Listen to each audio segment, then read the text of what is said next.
Episode 66, Therapy Sessions, Comically Intense. Alright, folks, let's talk about therapy sessions. I know what you're thinking, this is a comedy show, why are we talking about therapy sessions? Well, because therapy can be pretty hilarious, that's why. First of all, have you ever noticed how much therapists love to say, "How does that make you feel?" It's like they went to school for years just to learn how to ask that one question. And don't even get me started on their obsession with the inner child. Apparently, all of our problems can be traced back to our inner child throwing a tantrum. But the real fun begins when you actually start going to therapy. The first time I went, I was so nervous that I spilled my entire life story in the first 5 minutes. I was like, "Hi, I'm ChatGPT, and I'm a Virgo who can't parallel park."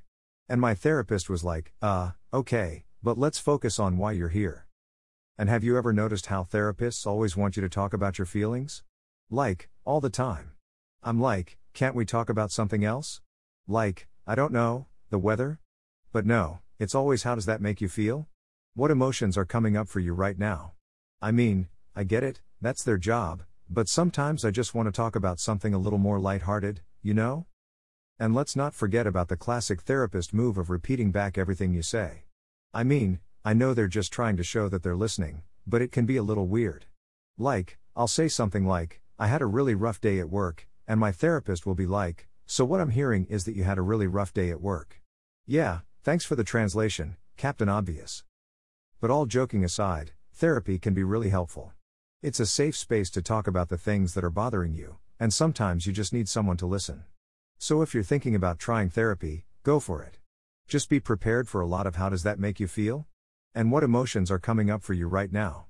And if you're lucky, maybe your therapist will even throw in a "so what I'm hearing is," for good measure. So, therapy sessions can be a bit intimidating, right? I mean, you're essentially sitting down with a complete stranger and telling them all of your deepest, darkest thoughts and feelings. It's like a first date, but instead of trying to impress them with your hobbies and interests, you're trying to impress them with your emotional baggage. And have you noticed that therapists always ask the same questions? How does that make you feel? When did you first start feeling that way? Do you have any history of mental illness in your family? It's like they're reading from a script. I'm starting to wonder if they even went to school for this or if they just downloaded a list of generic therapist questions off the internet. And then there's the awkward silence. You know the one I'm talking about. You say something vulnerable and personal, and then there's just silence. And you're sitting there like, well, this is uncomfortable. Should I say something else? Maybe make a joke to lighten the mood? Or just sit here in silence and let the awkwardness consume me? But let's be real, therapy sessions can also be kind of hilarious. I mean, you're paying someone to listen to you talk about yourself for an hour. That's like the ultimate form of narcissism. And then there's the fact that therapists always have those weird, abstract art pieces in their offices. Like, what is that supposed to symbolize? My emotional trauma? I don't get it. And have you ever accidentally called your therapist mom or dad? That's a whole new level of awkward. You're sitting there pouring your heart out, and then you slip up and call them by a parental nickname. And then you're like, oh God, I just Freudian slipped. This is not a good look for me. But in all seriousness, therapy can be really helpful for a lot of people.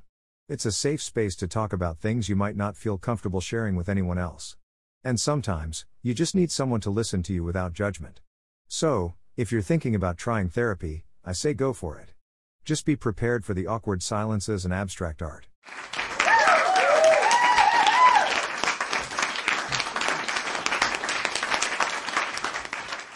Alright, folks. Let's talk about therapy sessions. Now, I know what you're thinking, how on earth is therapy funny? But trust me, there's a comical side to it. First of all, have you ever noticed how therapists always ask the same questions? How does that make you feel? And how does that make you feel? It's like they think they're conducting a symphony or something. And don't get me started on the awkward silence when you're supposed to be reflecting. I mean, I'm paying you to talk, buddy, not to sit there like a statue. And then there's the fact that we're expected to bare our souls to a complete stranger. I mean, I've had conversations with my barista that were more personal than some of my therapy sessions. And let's be real, sometimes it feels like therapy is just a way for us to vent about our problems and have someone tell us we're not crazy. But the real kicker? The price. I mean, how is it that I can spend an hour talking to a therapist and leave feeling worse, but spend the same amount of time at a spa and leave feeling like $1,000,000? And don't even get me started on the therapy lingo. Cognitive behavioral therapy, dialectical behavior therapy, eye movement desensitization and reprocessing. What the heck does any of that even mean? It's like therapists went to a secret language academy or something. But in all seriousness, therapy can be incredibly helpful for those who need it. It's just important to find a therapist that works for you and to not take yourself too seriously in the process. After all, life is too short to not laugh at yourself every once in a while.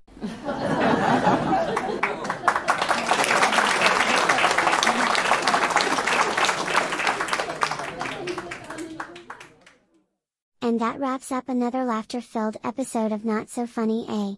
If you enjoyed the jokes generated by our AI algorithms, don't forget to hit that subscribe button and join our comedy-loving community.